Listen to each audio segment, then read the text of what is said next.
Welcome to season 4, Fostering Change, the #1 podcast in adoption and foster care. Each week we speak to the most amazing good humans about topics that touch each and every one of us. If you have a guest suggestion or interested in sponsoring our podcast, please visit us at fosteringchange@comfortcases.org. Now, sit back, enjoy, learn, get motivated, and let's speak to some fascinating guests. Well, it's hard to believe that we have another episode of Fostering Change. I have to tell you, for me, the year seems to be really flying by. January is out the door. We're already in February. And every single time my producers come to me and they talk about, a new guest, I actually have to say, I'm like, oh, I think this might be it. I think, because I'm tired. I'm traveling, the charity's growing, 5 kids, trying to, it's everything. But then I get a book in the mail and I start to read it. And it is just overpowering, some of these books that I'm receiving. And this is definitely one of them. So a lot of you know that if you've been in my office where I do my podcast in my studio, I have a bookshelf. And I'm sorry to say this for all of the guests who have been on our show the last 4 seasons, I do hand select the books that are on my bookshelf. And the reason for that is because those are books I want to be able to grab quickly when I have people come in and I want to hand them this book. And this book is actually going on my bookshelf. Ladies and gentlemen, I am so excited to introduce you to Kenisha Anthony. Kenisha wrote Labeled Ward of the State. It is, I have to tell you, it definitely keeps you on your seat. But Kenisha, what I learned from your book, and by the way, I have a book. I'm like you, grew up in the system, aged out, drug addicted parents, the same. You and I mean, you could have been my sister. But what I loved about reading your book is the fact that you are truly educating us so much more, that the system, even after all the years ago you and I have been in it, is still shattered. So what made you decide to write this book? I always wanted to write a book, and I always put it at the top of my goal list for the year. We always do our vision boards, and I'm like, this year I'm going to write a book. Becoming a caseworker and working on the front line, a child that was on my caseload, he actually Googled me. And when I came to work that morning, I checked my emails, and he indicated that, Miss Kenisha, I Googled you. I learned that you were in foster care. Can you tell me more about your story? So being a professional, someone saying that they Googled you is alarming. Like, oh my God, why are you digging into who I am? But because of who I am, I wanted to share my story with him. I wanted to answer all of his questions because he was 17, getting ready to age out. Both of his parents was deceased. He was living with an uncle who had a drug addiction. And this is how I came in contact with him. And he was such a sweet kid, unproblematic. And he just was curious and had questions. So when he asked me that, I was like, you know what? Who was I at 17, and what can I do for 17-year-olds? So if I'm not their caseworker, they can have my story, they can reference my story, they can use my story as a guide, and I can share my experiences with the world. And even when I'm not here in flesh, in the physical, people have something to reference. Yeah, I absolutely love that. One of the things that I got out of the book too is something that I always tell people all the time. Don't blame the system, help us change the system. And even though the system truly failed you, as it had failed me, and as it failed thousands and thousands of children throughout our country, you really don't put the blame, as so many other authors I've read their books, and that blame is. And the other thing I have to tell you, I love your title. So one of the things, I'm a banker by trade. So for me, growing up in the foster care system, like what I hear you're saying, I didn't really tell people my story. I didn't want people to know my story. I actually was embarrassed of my story. And I was embarrassed that if you put the word foster in front of my name, you immediately put me in a class of people. And it wasn't until my children arrived from the system that I realized that we as a society need to change our vocabulary, that we no longer need to call these children foster children. These need to be called children who are experiencing foster care, children who are the ward of the state. And that's what I actually got out of your title of your book, is that we've got to stop labeling these kids. We have to stop labeling people.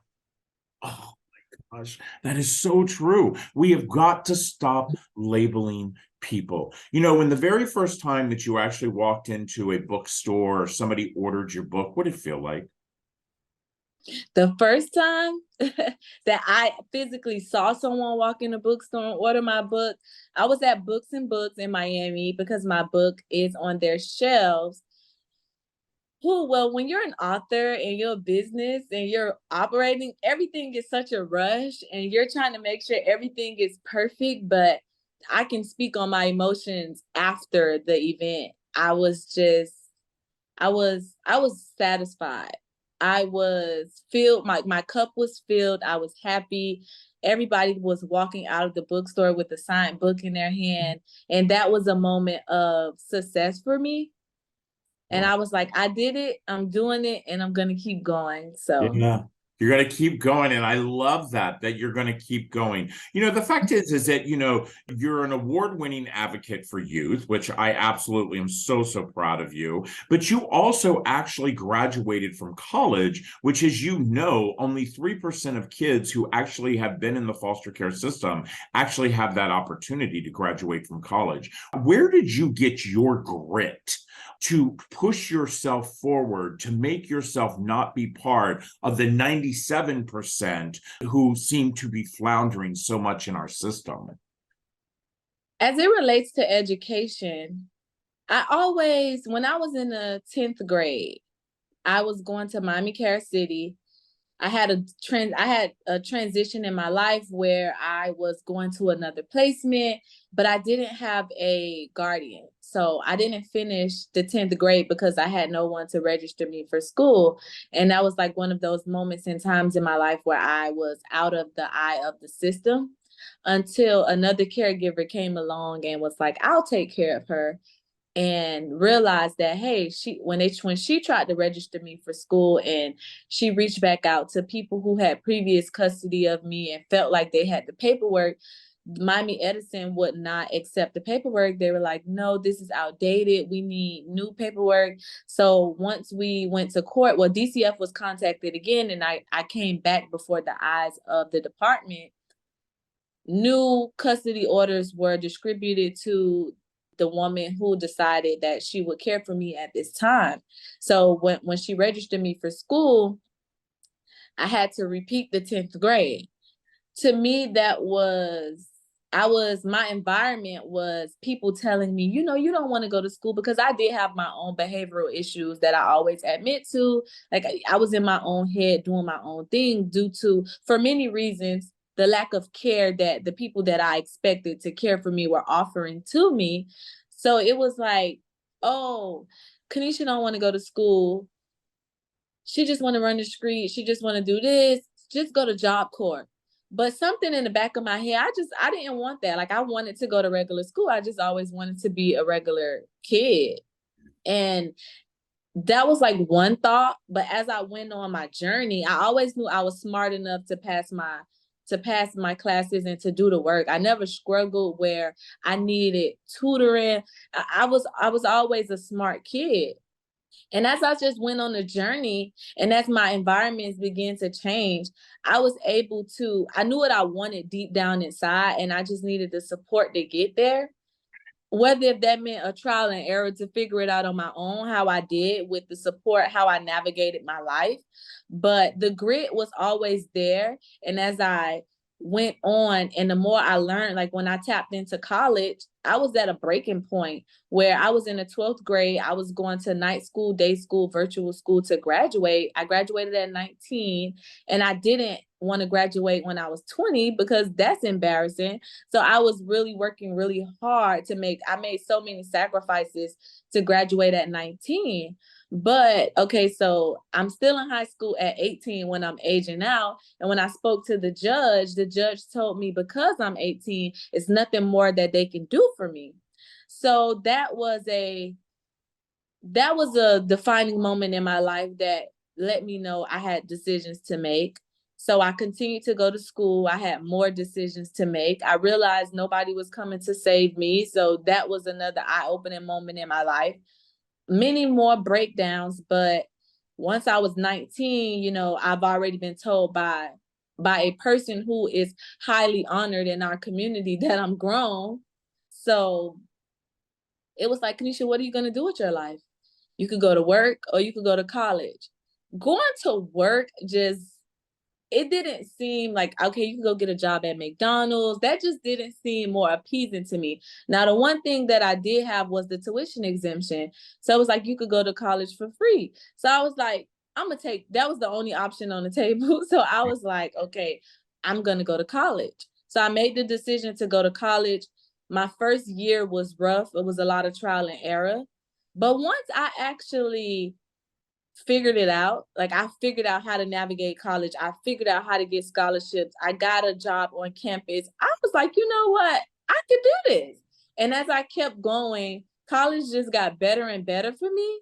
So I was like, okay, I changed my environment. I was living in my own world, navigating college. So those moments, right, that's what kept the grit in me. Especially once I figured it out, I was a rocket. I'm not stopping. Wow, I love that. I absolutely love that. The fact is, how sad, first of all, that anyone, especially leaders within our community, look at a child at 18. And by the way, my oldest son, he's 22. My husband and I brought him home at the age of 18 because he was a kid who would, like you, fallen through the cracks of child welfare, had been in foster care, and nobody was making sure that this kid was going to get anything besides, here's $500, you're aged out and you're done. So to see and hear the grit you have, because just like you, Alex was like, I feel, my opinion, kids in foster care, when they age out, they only have three choices. Choice number one, give up. We know that suicide rate is higher than we have ever seen with children within our foster care system. Choice number two, give in. We know for a fact that foster care is no more than a pipeline to a penitentiary. Or choice number three, which is what you did, which is to give it all you got. To give it all you got. I absolutely love that. I love that you were able to navigate, but I'm going to tell you something that had to be scary as hell, my friend, not having anyone there, knowing that, just like I said, it was a book that, I think it's a learning book. And by the way, you don't have to be in the foster care system to love this book. You don't even have to know somebody in foster care to love this book. But what this book will do for you is to show you what is happening. What is happening? Because I know for a fact there are people listening to this podcast, watching this on YouTube, and they think, oh, the government is taking care of these kids. No, as Kenisha said, 18 years old, the judge says, we're done. We'll be right back. This episode of Fostering Change is sponsored by Comfort Cases, a national nonprofit that inspires our communities to bring hope and dignity to our youth that are in foster care. For just $10 a month, you can support the Comfort Case mission and help us eliminate trash bags for kids who are entering foster care. For every $10 that you give, Comfort Cases will give a Comfort XL to a child entering the system. Be part of the change. Visit comfortcases.org. Well, you know, it's hard to believe 4 seasons in, and the list keeps growing of the number of people that I have been able to meet that actually have inspired me. You know, at 56, I always laugh and say there's a little less that's going to inspire me, but I'm going to tell you something. I get these amazing guests on here, these people who write their books. And, you know, the one thing, Kenisha, I'm going to tell you is that I've said this time and time again. It's very hard for us to tell our story in the very beginning. But once you tell your story, the impact that it can make within our society could truly be the difference of whether or not 18 is now changing to 21. Because, by the way, in most states, we're seeing that wave that children are aging out. 21 is now that. But this is my question for you. I think it's something that you truly probably have more insight than most, you know. By the time you're 18 years old, okay, and you've been in the system most of your life, 10, 11, 12 homes, you have had failure after failure, people who have let you down, the trauma within its own self that we suffer. And by the way, we all know we suffer from post-traumatic stress disorder twice the rate as our combat veterans coming back from the front line. You know, why would a child stay into the system after 18 and wait till they're 21? Well, that's a question that I currently ask my colleagues as we sit at tables and plan programs and say, how can we improve? How can we improve the housing need? How can we improve? I ask that question so I can tell you that I don't have the answer to it, but I do pose that question for some critical thinking to happen for our leaders, for the people of power who are the decision makers. I ask the same question, and I do, because I currently work in the system, and I have been for the last 8 years. So I see more than what I thought I saw as a child. I see things from the other side of the table. So when I am serving youth and it's time to start talking about transitions, they don't want to be in the system. They're like, I don't care if you gave me $1 million. I want out. I want to be on my own. And that's just that. Whether if they finish high school or not, they don't want to be in the system. So they don't want to deal with the system. They don't want to deal with the red tape, the politics. So one thing I can say that I do as a professional, I ask people that I serve, whether if you're a child, a parent, a family, how can I serve you? I don't use the methodology to say this is what you're supposed to be doing in your life. If you don't do this, then you're a bad person or you're a bad parent. I ask, how can I serve you? And I use my knowledge and assist families with navigating the system and communities in our community to access resources that they need. Because if I can show to the courts that I educated you about how to access mental health services if you're feeling depressed or something of that nature, and I can tell your story to the courts and say, hey, this mom, this child, this person was feeling depressed. They called me. They let me know. They called the mental health facility. They reached out to their therapist. They reached out to the person who's teaching them about parenting when they were going through a tough time. So they're showing me that they are a capable adult. Yeah. They are showing me that they have cognitive thinking, that they know how to make decisions. And that is what I look for as a social worker, but also that's what the foundation of our system is. Like, that's what they train us to go do. And due to all of the hoopla, it just turns into all this other stuff that we currently deal with.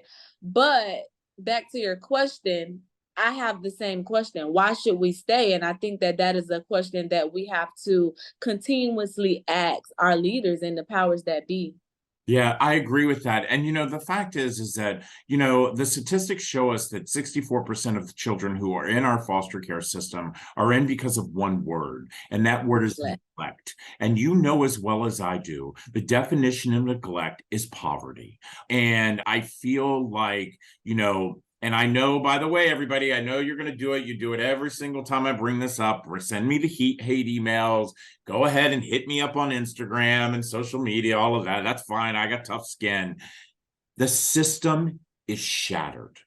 And the fact is that we should be doing everything in our power to keep that child with their birth parents. That if, I mean, you give a stranger a check, who you think is taking care of that child, I don't understand why we can't give that parent a helping hand. I think that we have lost the whole insight of why communities were built. And, Nelson Mandela said, you can truly judge a society by the way they treat their children, and if you really look at our society and how we treat children in foster care, we would fail. We would fail. If you actually were able to wave that magic wand and you were able to change two things today in the foster care system, my friend, what would those two things be?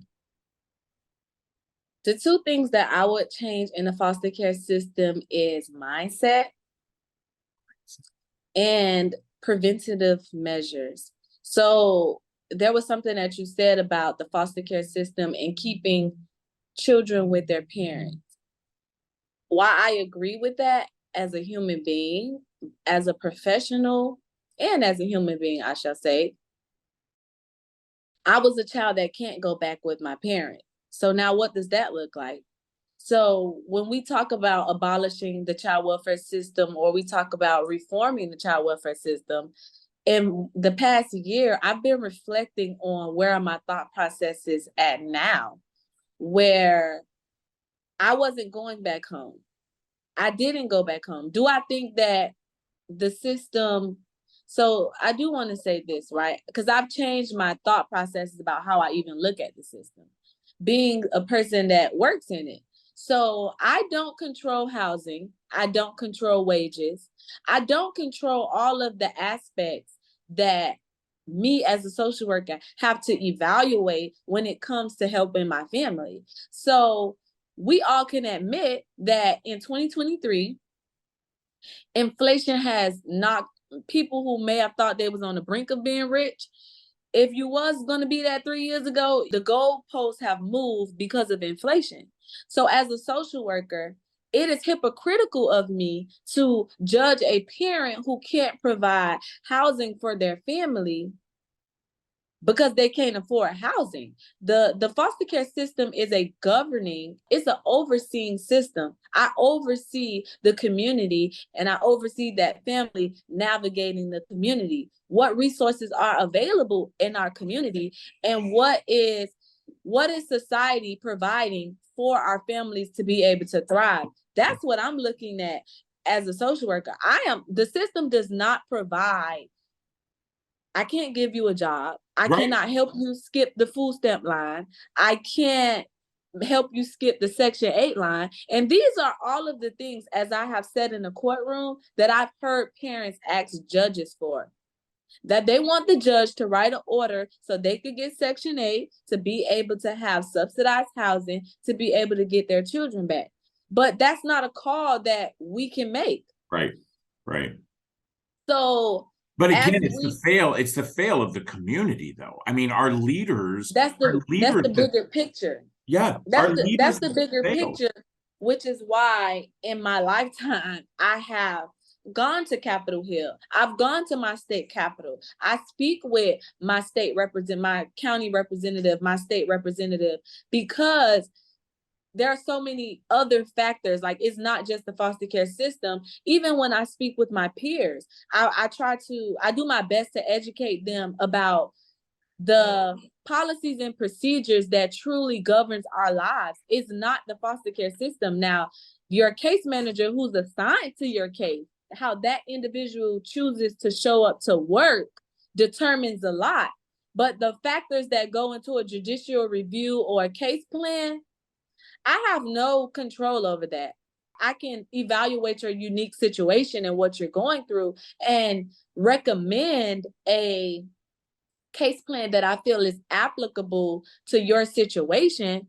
But at the end of the day, I can stand firm on my recommendation. The judge have the final say so. I don't even have the final say so with my recommendation. Right. I can go in court and testify. I recommend that this family needs parenting, and the judge can overrule me and get that stricken out of a case plan. But those are processes that people don't understand. And then we move forward to, I live in Miami. We do not have a great transportation system. So we have resources in our community, but to what extent? Is it walking distance if someone doesn't have a car?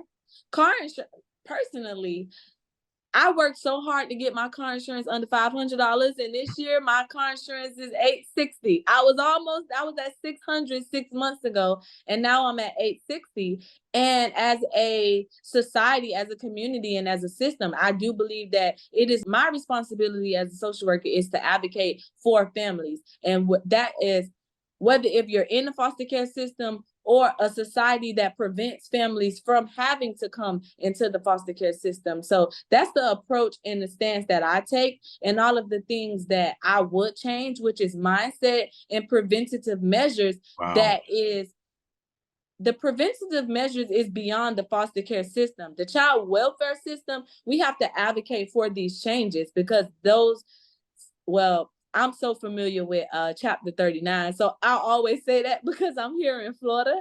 But Chapter 39 of our Florida statutes has nothing to do with rent control or wages or the resources in our community and how dollars are allocated for these resources from the federal and state government.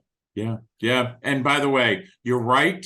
And I love both of those points. And you know, and I too have sat in courtrooms and I have watched and listened to a judge change a case plan that a social worker who has spent time and time again with a family, but the judge who sees this person once every 3 to 6 months comes in and says, nope, this is going to be stricken. And we've all sat there and been like, you haven't even talked to the child. So listen, Kenisha, I will tell you, I absolutely adore you. I continue to keep doing because people like you are the reason that we will see change. People like you is the reason that we will see less and less kids falling through the cracks of child welfare, you know, and I absolutely love that. Listen, everybody, the book is called Labeled Ward of the State. My guest, Kenisha Anthony. I will have the link on our website. I will have the link on all of our social media platforms. I'm telling you, you all are getting ready for this nice warm weather, and spring break is coming up and you need a book to sit on the beach. Take the book, but do me a favor. Do what I had to do, take a box of tissues as well, because realization sometimes truly does bring a tear to your eye. And once again, you know, the thing that we all can do, educate ourselves. And that we do by reading people's stories. Take care, everyone. I want to say thank you to each and every one of you for listening or watching the latest episode of Fostering Change. All of us on our team hope that you've learned something new today and have been inspired to be a good human. Now, just a reminder that you can always find Fostering Change on your favorite channels on Google, Spotify, iTunes, YouTube, and others, including, of course, comfortcases.org. I want to give a big thank you to all of you for joining us each and every week. And a reminder that if you have a suggestion for a guest, or maybe you might have a question about today's podcast, or are interested in becoming a sponsor of Fostering Change, please don't hesitate to email me personally at fosteringchange@comfortcases.org. Now, that's it for now. Thanks again, and we'll see you next Tuesday. Take care.